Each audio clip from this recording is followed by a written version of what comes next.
lot of you guys have been asking me, how do you go about connecting the fans so that the RGB works as well as the fans themselves? I'm going to show you exactly how to do that. Let's say your AIO is installed. All you want to do now is connect your fans so that they work. Well, there's two possible ways you can do this depending on whether or not you want to use the splitter that they provide. These cables already come with their own splitters. You really don't need to use the splitter cable that they provide. Let me show you how I basically do it. Undo all your cables and make sure you have them separated so it's going to be easy to follow them and guide them where they need to go. Let's start off with the PWM. Connect the left fan to the middle to the right, and then the right fan is going to have the cable that connects to the motherboard. Let's grab our left PWM connector. Notice you also have the splitter on here. Do not worry about that for now. That's going to be for an extra fan if you want to. Grab your middle fan here and the splitter, and you plug the left fan into the middle fan. So now you plug the middle fan into the right fan. You see how it's all connected together now? All you have to do now is plug this into your motherboard. Let's now connect all our RGB cables. Do the same thing, okay? Left will now plug into the middle, pull off this protective cap, and we line up our 5V 3 pin and plug that in.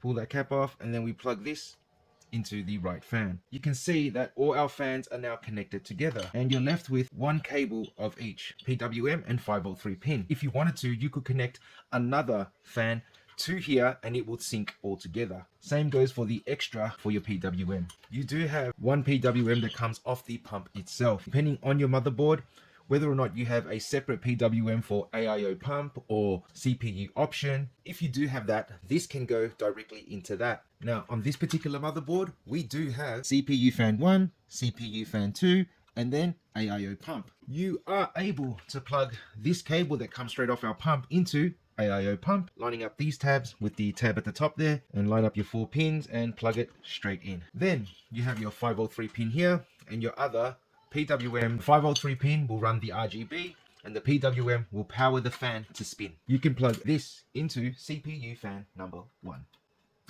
Then you have your 5V 3 pin here. So when you look at your motherboard, usually you have 5V 3 pins in the top right hand corner or next to your CPU fan headers, or they could be down the bottom here. So you could choose either of these and just plug it in. Take note that it is a 3 pin. Align that with the header on the motherboard, plug it in. This will work now and everything will run just fine. As for the screen, all you have to do here is plug in the Type-C straight into the screen.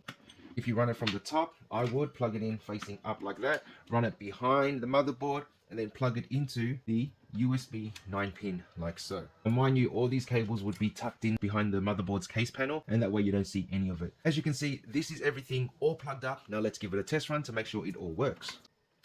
And look at that. Everything works exactly the way it's supposed to.